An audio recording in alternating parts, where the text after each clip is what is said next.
Pwede nga daw natin turuan ng puso kung paano magmahal, pero hindi natin pwedeng utusan kung paano yung sakit matatanggal. Kung nagsasalita nga lang ang pusong sugatan, malamang sumigaw na yan. Dalhin niyo ko sa pinakamalapit sa tabi ng aking mahal. Siyempre masakit, kumikirot. Buti pa nga yung masakit na ulo pwedeng idaan sa hilot. Buti pa nga yung masakit ng ngipin pwedeng mabunot. E paano yung puso kung binabalot ng sakit? Pwede bang madukot? Madaling sabihin, natanggapin mo na lang. Bakit?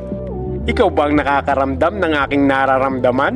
Nandun ka ba nung araw na pinaparamdam namin sa isa't isa ang aming pagmamahalan?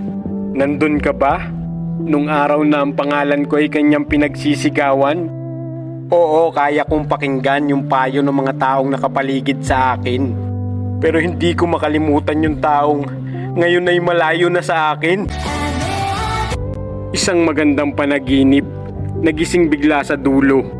Pagmamahalan na mainit, ngayon kasing lamig na ng yelo. Lumalaban ang aking isip, ngunit napakaduwag ng aking puso. Babaliwalain ko ng saglit, ngunit ang luha ay tutulo. Kumapit ako sa pangako, na tila naging biro.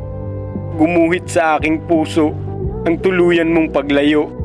Sabi nila ang mga ganitong bagay ay pagsubok para lalo tayong tumibay. Ngunit ang sakit na aking nararamdaman ay tila dadal